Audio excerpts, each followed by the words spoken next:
Hi, magandang hapon po sa inyong lahat. Ngayon ako ay magbibigay ng second reading for today, Thursday, Holy Thursday po, no? So, ano po, kamusta po yung reading natin kanina? Nakapag-resonate po ba kayo? Kahit ako ay gutom na gutom, pagpasensyahan nyo po, ako ay nagugutom talaga kanina, no? Gutom na gutom ako, nagbiyahe po kami at talagang masasabi ko po talaga na napaka-traffic po talaga sa NLEX, no? So, ayan po, no? Ngayon po ay tayo ay magbibigay ng pangalawang reading for today. So, kung naka-resonate po kayo kanina, feel free to comment down below para naman po maramdaman ko at makita ko yung energy nyo. Mamaya sa tabing dagat po, ako ay magbabasa ng mga comments nyo. Okay? 1, pili po tayo ng 10. 2, 3, 4, 5, 6, 7, 8, 9, 10. Yan. So, itabi muna po natin ito kasi kinuha ko na yung isa kong baraha para sa inyo. No, wait lang. Okay, and then, ito po. Pili rin, basahin muna po natin to. Pagpasensyahan nyo po, ha? At wala ako sa ating studio.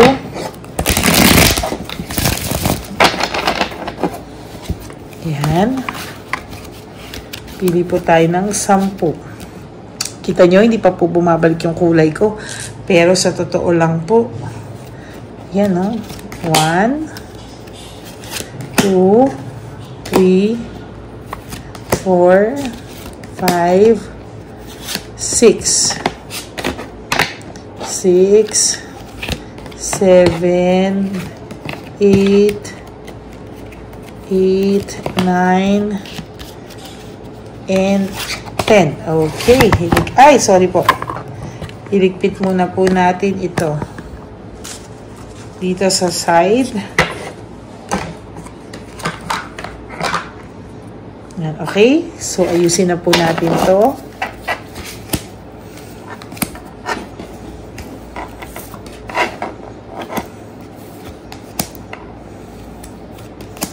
Yan. Huwag nyo po i-skip para po pumasok ang energy natin sa isa't isa.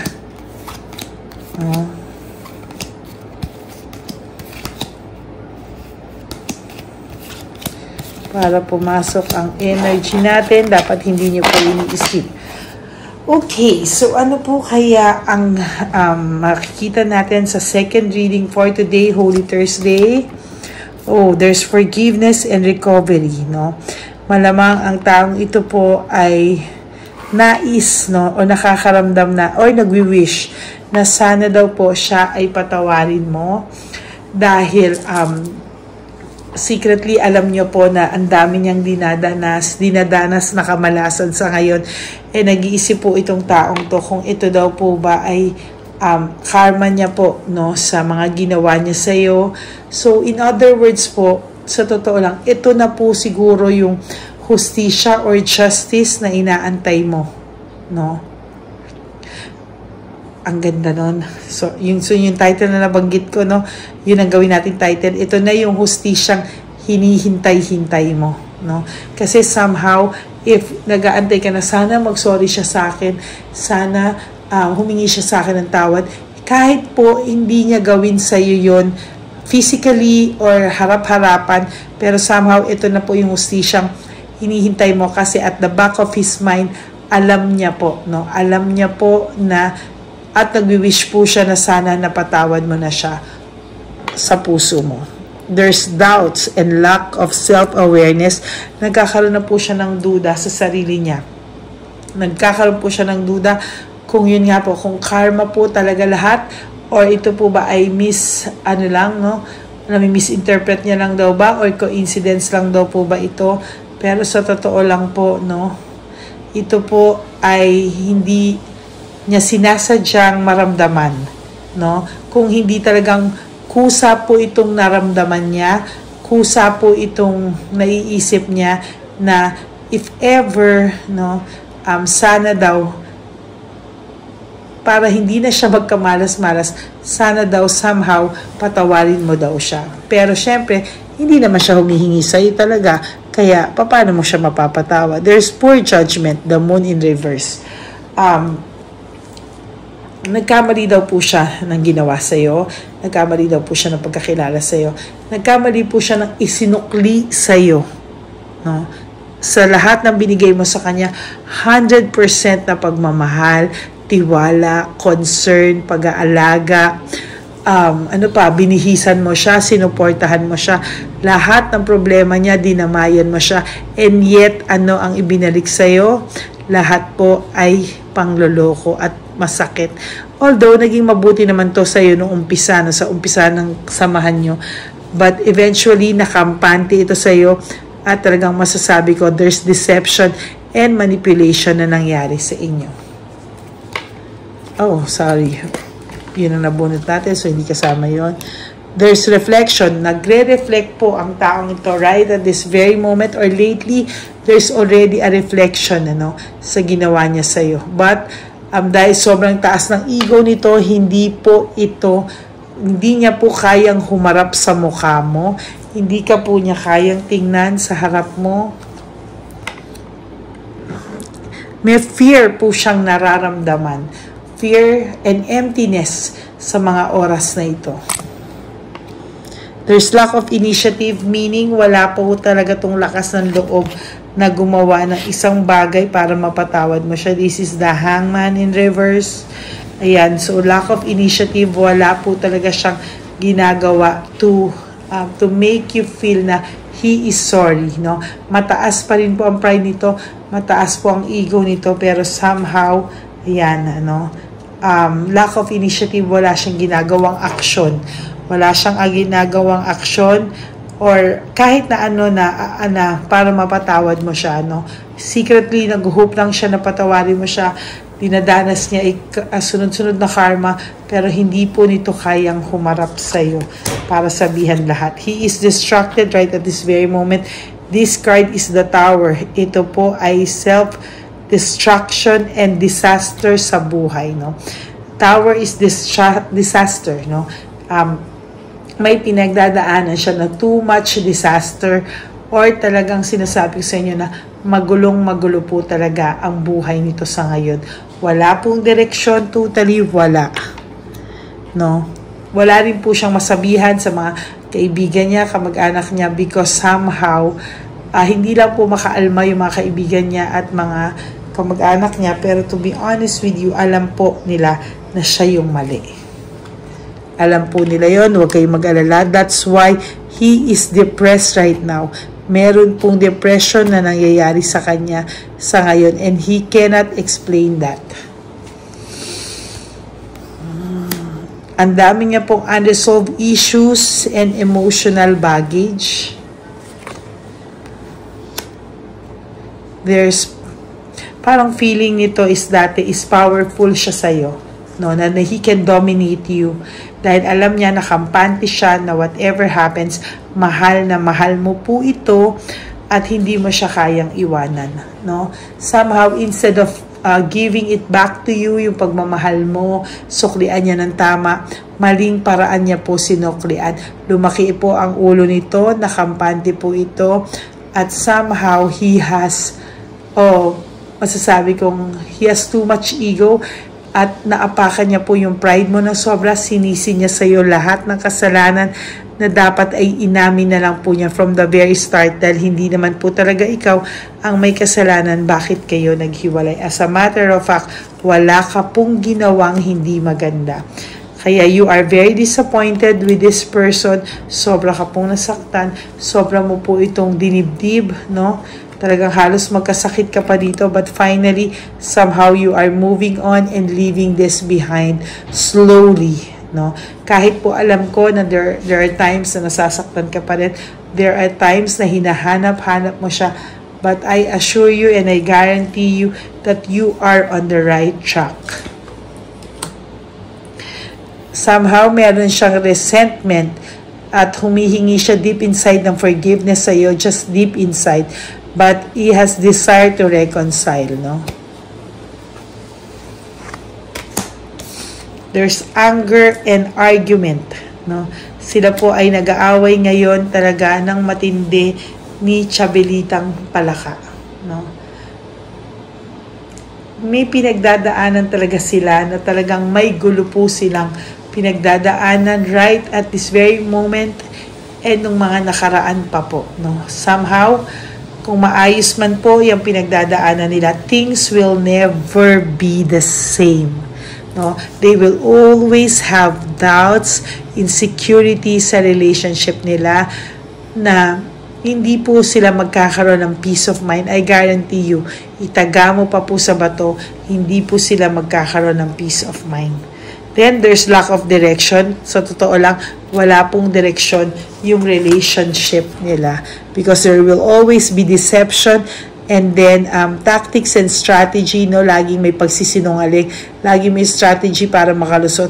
So, that's why resulting to insecurity, no? Lagi pong may insecure. Ang masama dito, baka madamay ka pa na ikaw yung third party ulit sa kanila, na hindi naman ikaw siya yon.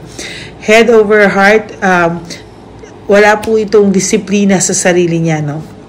So, kahit halimbawa mag-away sila nito, balikan mo to o hindi po ito magiging loyal kay Chabelitang Palaka. He will always, kumbaga, magloloko siya at magloloko. There's always been, lying and magsisinungaling po ito. And for your last card, it's impulsiveness, no? Lagi ko itong nakikita sa barahan itong person nyo na all his decision is just based po, naging base po dito, no? Naging base po sa nagiging impulsive niya, no? Pagiging impulsive niya, hindi niya po pinag-isipan mabuti. Okay? Yan po ang cards. So, ngayon, mamili po tayo ng 5 cards ulit. So, 1, 2, 3,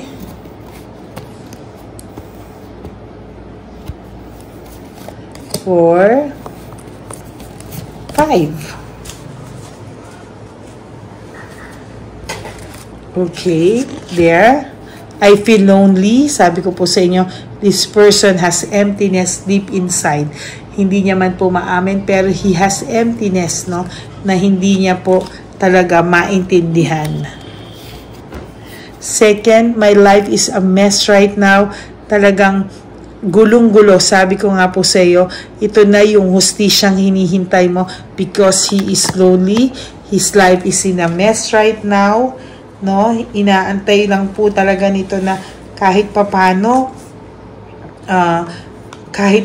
po sana mabago yung ikot ng buhay niya, pero sa totoo lang po hindi po talaga maikot-ikot dahil nasa ilalim po siya talaga sa ngayon.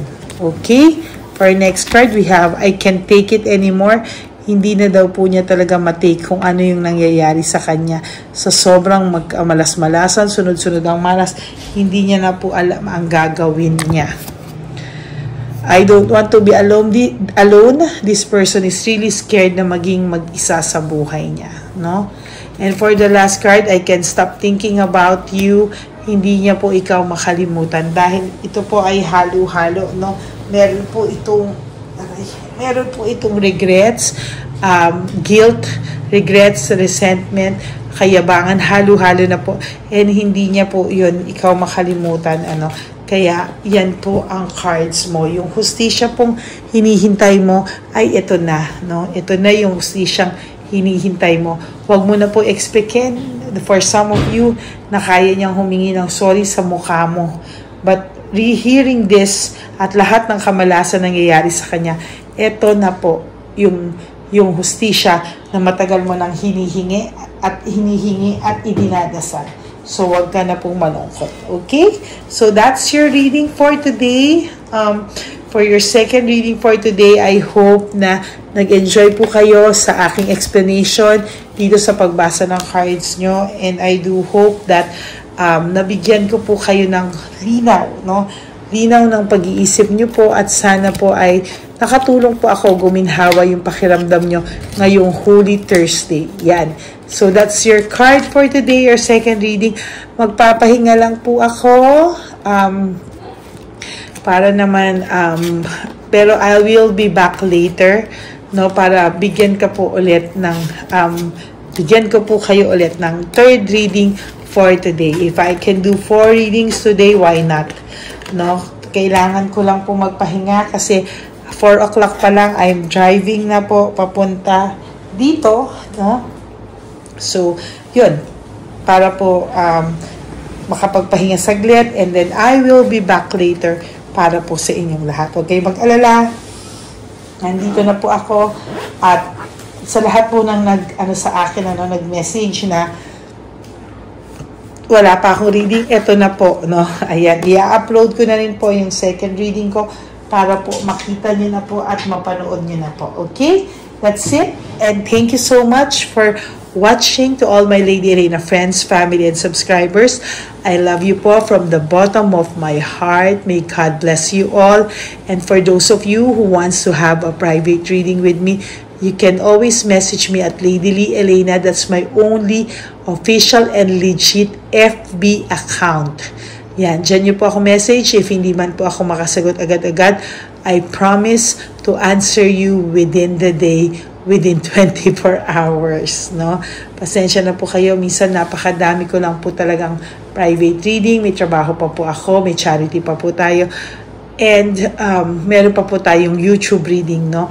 So, wag po kayong mag-alala. Lahat yan, kinakaya natin. Just pray for me and my health. And also, sa lahat po sa atin, ang health natin ay mahalaga.